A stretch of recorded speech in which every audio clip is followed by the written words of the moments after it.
Trois petits chats, le podcast exquis. Prospérité, c'est un mot que j'ai entendu énormément de fois et j'arrivais pas très bien à mettre des choses derrière et je trouvais que ça venait pas mal en opposition avec un truc qu'on a beaucoup appris à l'époque qui était progrès social. Et donc je comprenais pas très bien, je comprenais la différence et voir ce que ça voulait dire. Et appliquer aux entreprises, c'est un truc qui m'intéressait pas mal. Donc, alors pourquoi, pour toi, c'est quoi la différence entre prospérité et progrès social ?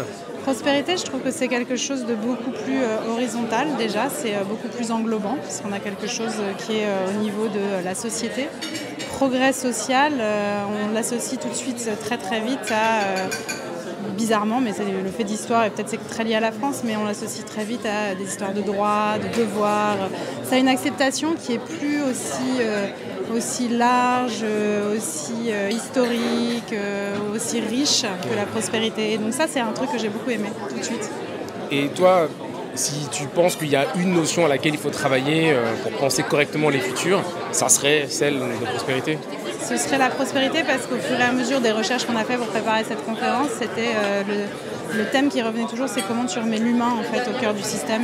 Et c'est vraiment ça l'enjeu aujourd'hui, c'est comment on arrive à recréer ces liens avec l'humanité, avec un succès qui soit plus un succès lié à l'économie, à l'argent et tout ça. Donc, voilà. Tu connais par cœur, non ? J'essaie d'apprendre. T'as essayé.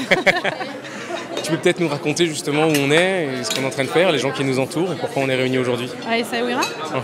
On est à Essaouira. Déjà, je trouve que symboliquement, évidemment, ça dit un truc assez fort puisque c'est un ancien port de commerce. Je crois qu'on l'a dit pas mal de fois. Et donc, ces voyageurs du monde qui arrivaient un petit peu de tous les horizons, ça a créé quelque chose de très intéressant puisqu'il y a des échanges marchands. Donc, évidemment, d'objets, d'épices, de plein de choses qui, déjà, ils ne connaissaient pas forcément dans chacun leur culture respective. Et donc, ça crée des dialogues et ça, j'aime bien. Ça crée déjà des moments où les gens se connectent, apprennent dans une certaine altérité à dialoguer, à échanger, à se vendre des trucs, à s'acheter des trucs, parce que c'est quand même ça. Mais par ces échanges-là, en fait, il y a un vivre ensemble qui peut démarrer.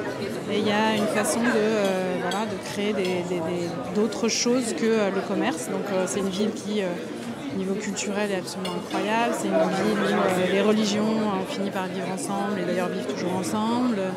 Je sais pas, il y a quelque chose dans le sol qui doit être imprégné d'une espèce d'énergie, en tout cas que moi je ressens assez fort quand j'arrive ici.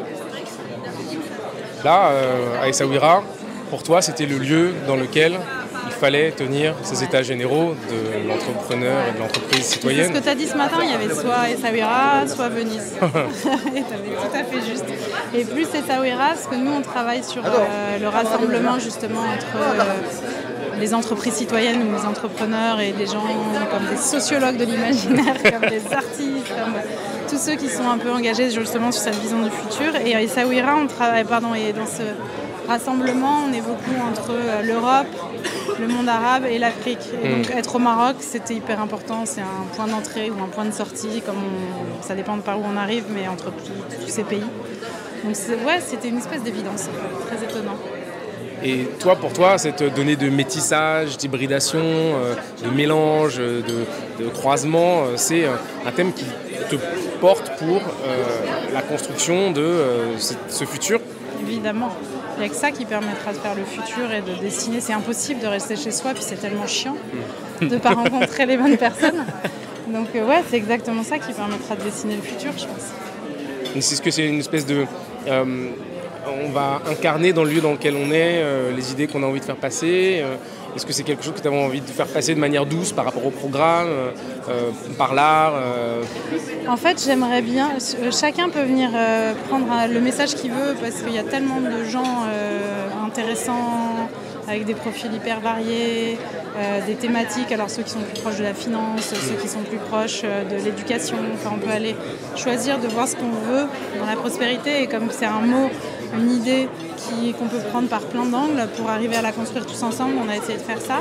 Et puis, c'est le regard des artistes, des designers, des gens qui ne foncent pas de côté par rapport à la société, c'est tellement riche parce que ça véhicule toutes les émotions sur lesquelles on n'a même pas besoin de parler. Donc il faudrait qu'on arrête les conférences en fait et qu'on regarde ce qui est en train de se passer du côté des artistes. C'est vraiment vous pouvez vous laisser porter par ça. Et je crois même que c'est ça qui provoque l'engagement. C'est qu'à un moment, quand on lâche prise par les émotions liées à l'art, à la culture, c'est ça qui fait qu'on a envie d'avancer et de parler du futur. Et toi, tu aurais un conseil à donner aux gens qui ne sont pas là aujourd'hui, qui n'ont pas pu venir, qui n'ont pas la chance de faire ça, mais... De venir l'année prochaine, déjà. Qui ont envie de faire ça. Ouais, il faut se mettre ensemble. Je pense que c'est hyper important de se connecter, de se mettre en coalition, de s'unir, d'hybrider, ce que tu fais particulièrement bien, mais d'hybrider les idées, les nationalités, c'est la seule manière d'y arriver, je pense. Ensemble, voilà. Ça fait un peu bateau de dire ça, mais je crois que c'est vraiment la clé. Clé de voûte, du développement, de cette idée de prospérité. De futur. De futur.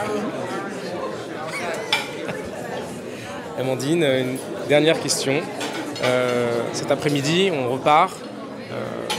On a fait des ateliers hier, on va en faire demain. On essaye. On est combien là aujourd'hui ? On est à peu près 200, 230. J'ai perdu le fil, mais à peu près 200. 230 personnes, sortir avec quelque chose de substantiel, exactement. J'aimerais. On a eu la chance de faire partie des organisations qui étaient sélectionnées pour aller travailler sur des plaidoyers citoyens qui sont portés à l'ONU la 3e semaine de septembre. Et donc on a décidé d'associer ceux qui étaient le plus engagés dans les gens du réseau Thinkers and Doers, ceux qui ont cet éclairage aussi bien artistique qu'entrepreneurial, financier, pour aller bâtir quelque chose justement du registre du plaidoyer et de l'engagement, en disant que la part des entreprises, en fait, il faut qu'ils prennent aussi leurs responsabilités et que grâce à eux, on pourrait arriver à changer énormément de choses parce qu'ils ont une puissance d'impact qui peut être énorme s'ils mettent les moyens pour le faire et s'ils décident de diffuser le bon message auprès de leur public. Et donc ça, il faut vraiment qu'on intègre ces boîtes-là. Il y en a qui sont super bien, vraiment, qui font des programmes très intéressants, qui ont une vraie volonté de changement, qui sont très engagés. Donc c'est cette voie-là qu'on voudrait porter. Bien.